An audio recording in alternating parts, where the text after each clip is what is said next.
नमस्कार दोस्तों, बेबाक भाषा के दो टूक कार्यक्रम में आपका दिल से स्वागत है।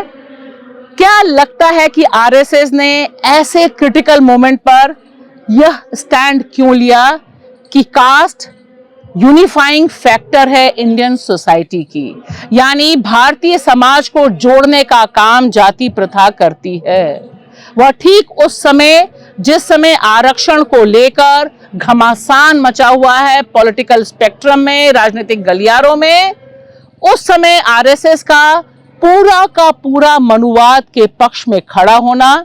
और बाकायदा इसके लिए बैटिंग करना कि जाति व्यवस्था अच्छी है और उसी से दरअसल भारतीय समाज जुड़ा हुआ है। एक मोदी सरकार की जो पहल हो रही है कि वो दलित और वंचित समाज में अपने को मसीहा के तौर पर स्टैब्लिश करें, क्या उसका काउंटर है? क्योंकि यहां बहुत साफ साफ शब्दों में दिखाई दे रहा है कि किस तरह से इंडिया गठबंधन जातिगत उत्पीड़न के खिलाफ खड़ा हुआ है और रिजर्वेशन के पक्ष में खड़ा हुआ है। जिस तरह से अखिलेश ने कहा है कि जाति प्रथा का जो उत्पीड़न है, जो दंश है, उसे खत्म करने के लिए आरक्षण कितना जरूरी है, एक ऑक्सीजन की तरह है, उसके बिना समाज में समरसता नहीं हो सकती है।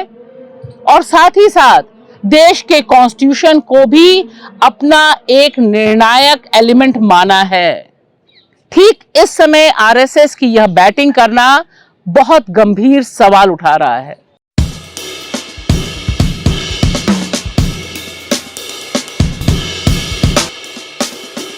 यह महज इत्तेफाक नहीं हो सकता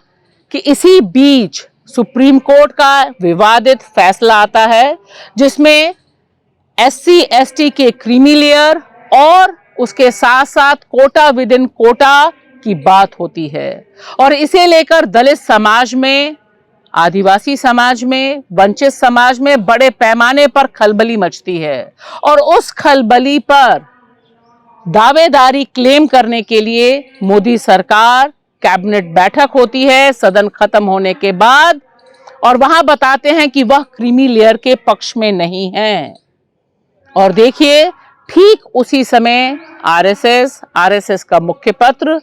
यह कहता है कि अगर जाति ना होती तो भारतीय समाज बिखर जाता।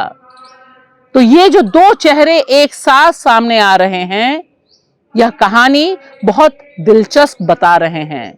कि दरअसल आरएसएस जिस तरह से लंबे समय से आरक्षण के खिलाफ रहा है और वह अंदर से मानता है कि आरक्षण की वजह से जो दबंग जातियां हैं, जो कि सिर्फ बीजेपी में या आरएसएस में, अगर आप देखें आरएसएस में सिर्फ और सिर्फ ब्राह्मणों का, और वह भी खास किस्म के ब्राह्मणों का आज तक वर्चस्व रहा है। लिहाजा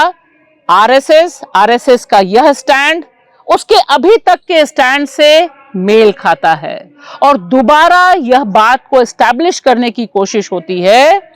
कि आरक्षण की इस डिबेट में हम चाहते हैं कि वर्ण व्यवस्था वैसे ही बनी रहे। और जैसे ही ये स्टेटमेंट पब्लिक डोमेन में जाता है, बीजेपी के लिए मुश्किल और तेज होगी और तेज होनी चाहिए, क्योंकि वर्ण व्यवस्था के हिमायती दलित, पिछड़े, वंचित समाज के लोग नहीं हैं, क्योंकि वह उसके सताए हुए लोग हैं। लिहाजा 2025 जब आरएसएस के 100 साल पूरे हो रहे हैं, उसकी प्रक्रिया में जो तैयारी चल रही है हिंदू राष्ट्र के स्वप्न को उतारने की, जिसमें सबसे बड़ी अड़चन है 2024 का चुनावी परिणाम, जिसने 240 पर बीजेपी को समेटा है, उसमें आरक्षण का जो जिन है वह आरएसएस और बीजेपी दोनों के लिए कड़ी चुनौती है। क्योंकि यहां पर इंडिया गठबंधन, चाहे वो कांग्रेस हो या कांग्रेस से जुड़ी तमाम पार्टियां, उन्होंने आरक्षण पर अपना स्टैंड बहुत क्लियर किया है कि आरक्षण तब तक जरूरी है जब तक जातिगत उत्पीड़न जारी है। शुक्रिया।